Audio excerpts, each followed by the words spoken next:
C'est Rien avant qu'il ne faillisse. Un mystère Mackenzie White, volume 11, écrit par Blake Pierce, lu par Caroline. Prologue. Christine n'avait vu la neige qu'une fois dans sa vie. Lorsque les flocons se mirent à tomber alors qu'elle rentrait de chez son petit ami, elle sourit. Elle pensa que si elle n'avait pas bu autant d'alcool, elle apprécierait encore davantage qu'il neige. Elle avait 20 ans, mais elle ne put s'empêcher de tirer la langue pour attraper quelques flocons. Elle rit sous cape à cause de la sensation, en plus du fait qu'elle se trouvait bien loin de San Francisco, sa ville natale. Elle avait quitté son université pour aller étudier à Queen Nash dans le Maryland, avec pour but de se concentrer sur les sciences politiques.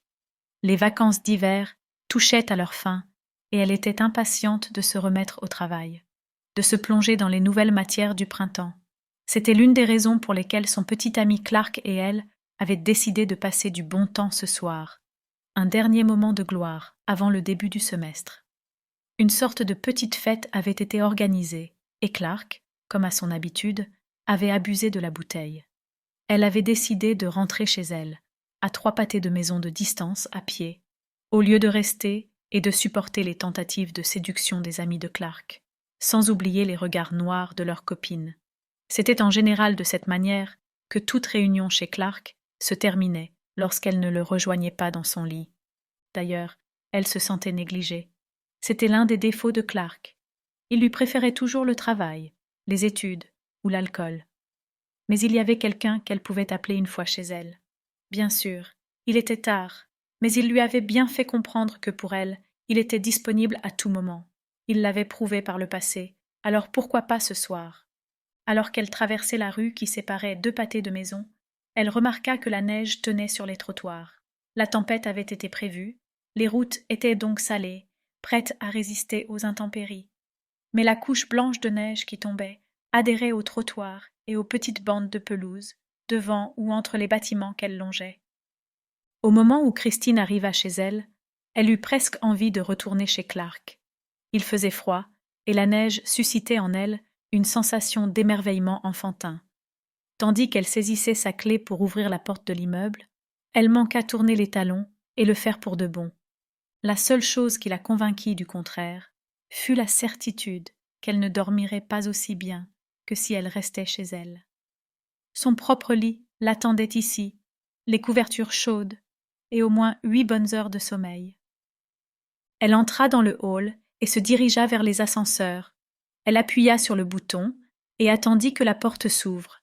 Elle n'était pas ivre, juste un peu pompette, et elle commença à caresser l'idée de boire un verre de vin supplémentaire en arrivant chez elle avant d'appeler l'homme qu'elle voyait plus ou moins en cachette ces derniers mois.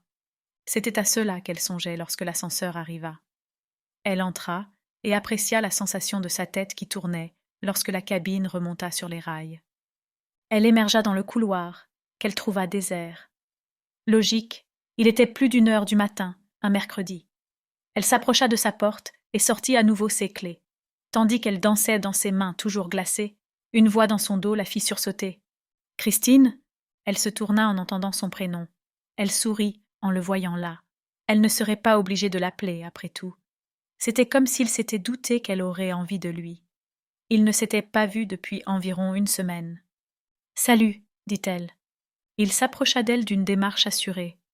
Il la regardait comme il la regardait toujours, avec une lueur dans les yeux qui ne laissait aucun doute sur ses intentions.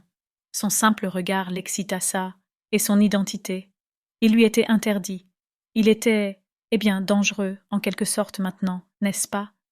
Ils se jetèrent l'un sur l'autre avant même de franchir la porte. Le baiser était un peu maladroit, tant il était passionné. Elle commença immédiatement à l'explorer des mains. Elle l'attrapa par la taille et l'attira contre elle. Sa main à lui retraça les contours de son corps, glissa entre ses cuisses tandis qu'ils s'accrochaient l'un à l'autre dans le couloir. « Entrons !» parvint-elle à murmurer entre 2 baisers, la respiration courte. « Maintenant !» Elle ouvrit la porte pendant qu'il lui mordillait le cou. Elle gémit, excitée par ceux qui s'apprêtaient à survenir. Elle ignorait si elle parviendrait à attendre d'arriver dans sa chambre. Il n'arriverait peut-être même pas jusqu'au canapé. La serrure cliqueta, elle poussa la porte. Quand il se colla à elle, après avoir claqué la porte, elle s'éloigna.